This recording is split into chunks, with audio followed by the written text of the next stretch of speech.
ഞങ്ങളിന്ന് വിഷുവൊക്കെ ആയിട്ടേ നാട്ടിലിങ്ങനെ ഒരു ചെറിയൊരു പരിപാടി, ഒരു സൗന്ദര്യവൽക്കരണ പരിപാടിയിൽ ഇങ്ങനെ ഏർപ്പെട്ടുകൊണ്ടിരിക്കുകയാണ്. അപ്പോൾ കഴിഞ്ഞ ദിവസം ബഹുമാനപ്പെട്ട തദ്ദേശ സ്വയംഭരണ വകുപ്പ് മന്ത്രിയുടെ ഒരു ഫേസ് പോസ്റ്റ് നിങ്ങൾ ശ്രദ്ധിച്ചോന്ന് എനിക്കറിയില്ല. വൃത്തി എന്ന് പറഞ്ഞിട്ട് ഒരു പരിപാടി നടന്നുണ്ടായി തിരുവനന്തപുരത്ത്. അതിൻ്റെ ഭാഗമായിട്ട് ഈ പ്ലാസ്റ്റിക് ഉപകരണങ്ങൾ, വേസ്റ്റ് സാധനങ്ങളൊക്കെ ഉപയോഗിച്ചുകൊണ്ട് അവർ ഒരു കുറേ രൂപങ്ങൾ ഉണ്ടാക്കിയതുണ്ട്. ഈ വീഡിയോയിലൊന്ന് വിശദമായിട്ട് ഉണ്ടോന്ന് കണ്ടു നോക്കൂ.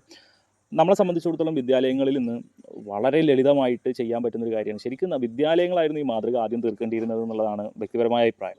കാരണം എന്താ വെച്ച് കഴിഞ്ഞാൽ നമുക്ക് നമ്മുടെ ചുറ്റും എത്രയോ സോഴ്സ് ഉണ്ട്. അതായത് നമുക്കൊരു ബോട്ടിൽ, ഒരു സ്കൂളിൽ ഒരു കുട്ടി ഒരു ബോട്ടിൽ ഓടുന്ന 100 ബോട്ടിൽ നമുക്ക് കിട്ടും. അത് വേസ്റ്റ് ബോട്ടിലായിരിക്കും.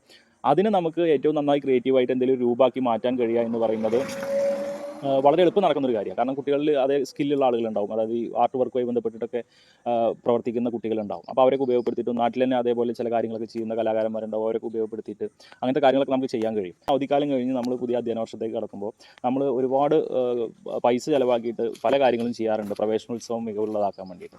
നമ്മുടെ നാട്ടിൽ വേസ്റ്റുമായി ബന്ധപ്പെട്ടിട്ടുള്ള സാധനങ്ങൾ സമാഹരിച്ച് അതുകൊണ്ട് ഒരെണ്ണം, ചെറുതോ വലുതോ ആയിക്കോട്ടെ, ഒരെണ്ണം നമുക്ക് ചെയ്യാൻ കഴിഞ്ഞാൽ അതൊരു പക്ഷേ വലിയൊരു മാറ്റം നമ്മുടെ സമൂഹത്തിലും വിദ്യാലയങ്ങളിലും വിദ്യാർത്ഥികളിലും ഉണ്ടാക്കുമെന്നുള്ളതിൽ സംശയമില്ല.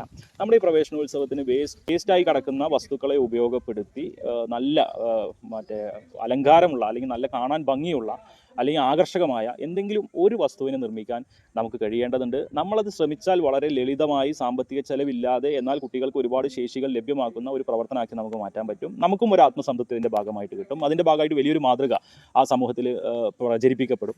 അതുകൊണ്ട് നിങ്ങളെല്ലാവരും ഇത്തവണ ഈ തദ്ദേശ സ്വയംഭരണ വകുപ്പിൻ്റെ നേതൃത്വത്തിൽ നടന്ന ഈ ഒരു പരിപാടിയുടെ ഉള്ളടക്കം മനസ്സിലാക്കി അതിന് ഉതകുന്ന രീതിയിലുള്ള ഒരു മാതൃക നമുക്ക് ഈ പ്രാവശ്യം പ്രവേശനോത്സവത്തോടനുബന്ധിച്ചിട്ട് ചെയ്യാൻ ശ്രമിക്കാം.